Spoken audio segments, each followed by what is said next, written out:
केशव दास बड़े प्रसिद्ध कवि रहे, ओरछा के दरबार में थे, ओरछा से उनका संबंध जोड़ा जाता है। हुआ क्या कि जवानी में ही उनके जो बाल थे वो सफेद हो गए। 30-35 साल उम्र रही होगी उनकी, और जब बाल सफेद हुए तो एक बार वो नदी के किनारे पहुंचे। तो नदी के किनारे में कुछ रमणियां बैठी हुई थी, कुछ सुंदरियां बैठी हुई थी और पानी भर रही थी वो। तो वो बीच में आ गए, आके वो अंजुली भर के पानी लेने लगे।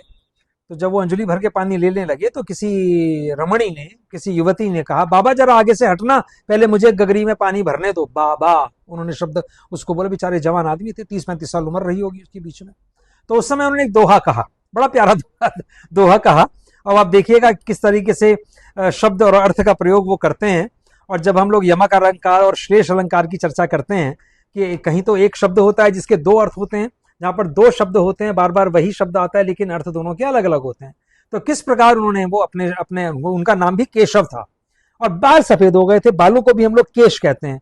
तो उन्होंने एक दोहा कहा बड़ा प्यारा, केशव, अपने आप को कह रहे, केशव केसन असकरी, केशव केश केश, मेरे बालों ने हे केशव तेरे साथ ये क्या किया।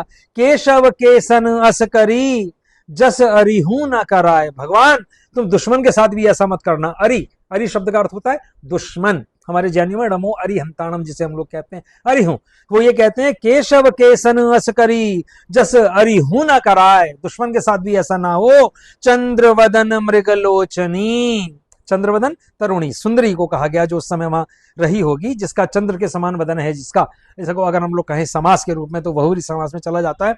मृगलोचनी, मृग के समान लोचन है जिसके, स्त्रियों की आंखों की तुलना मृग के समान या मीनाक्षी मछली से दी जाती है। तो यहां वो कहते हैं चंद्रवदन मृगलोचनी बाबा कही कही जाए, कहते मुझे बाबा कह रही है वो, इससे बड़ा दुर्भाग्य मेरा और क्या होगा। तो वहां पर केशव कहते हैं, इस पूरे दोहे को मैं एक बार फिर पढ़ता हूं, देखिएगा। केशव केशव असकरी जस अरिहू न कराही, चंद्रवदन मृगलोचनी बाबा कही कही जाए, मुझे बार बार बाबा कहती है। इस प्रकार हास्य में भी उनकी वेदना, उनकी पीड़ा हमारे सामने आई। ये संस्कृत के बड़े भारी ज्ञाता थे, ये हम नहीं जानते इस चीज को। इन्होंने संस्कृत के अनेक महान ग्रंथों की रचना की। हाँ, हम तो इनको हिंदी का मानते हैं कि भाई ब्रजभाषा के अंदर इन्होंने रचनाएं की, लेकिन ऐसा नहीं था। ये संस्कृत के बड़े धुरंधर विद्वान माने जाते थे। 1555 से 1618 तक इनका समय रहा। ये वही समय है जब दिल्ली में और आगरे के अंदर मुगल पीरियड था, या अकबर, जहांगीर और शाहजहां का कार्यकाल था।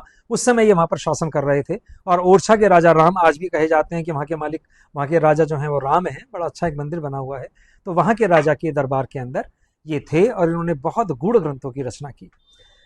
मित्रों, आपका बहुत प्रोत्साहन, बहुत प्रेम मुझे मिल रहा है। मेरे चैनल को आप लाइक सब्सक्राइब करें, आगे भेजें। हम हिंदी के लिए यही कर सकते हैं। हिंदी के वो तत्व, हिंदी केवल भाषा नहीं है, उसके अंदर हमारी क्षेत्रीयता छिपी है, हमारी संस्कृति और सभ्यता छिपी है। इतने कवि हो गए हैं, जब मैं पढ़ने बैठा, हमने हिंदी साहित्य का इतिहास पढ़ा तो ऐसी ऐसी चीजें हमारे सामने निकल के आई। मैंने शोध किया। जब मैं आपको ये सारी चीजें प्रस्तुत कर रहा हूं तो आप मानेंगे पिछले 1-2 साल की तो सतत मेहनत है, और पिछले 35-37 सालों से जो मैं पढ़ाता आया हूं उनके ये संकलन मात्र हैं। ये जो मेरी आप डायरियां देखते हैं, आप देखिए, ये पुरानी डायरी एक जो आप देख रहे हैं, न जाने कब की है। कुछ चीजें तब लिखी थी, कुछ बाद में लिखी, इनको मैं आपके सामने प्रस्तुत कर रहा हूं। मुझे लग रहा है कि इस रस को, जो प्रदीप रस, मैं इसको नाम देना चाहता था, कि इस प्रदीप रस का आनंद आप भी ले रहे हैं, इस साहित्य रस का। और आपके पास भी कोई सामग्री ऐसी हो तो आप भी प्रस्तुत करें या मुझे भेजें, मैं अपने शब्दों में रिसर्च करके आपके सामने डालूंगा। मेरे चैनल को लाइक करें, सब्सक्राइब करें। नमस्कार, मैं दिल्ली से प्रदीप जैन।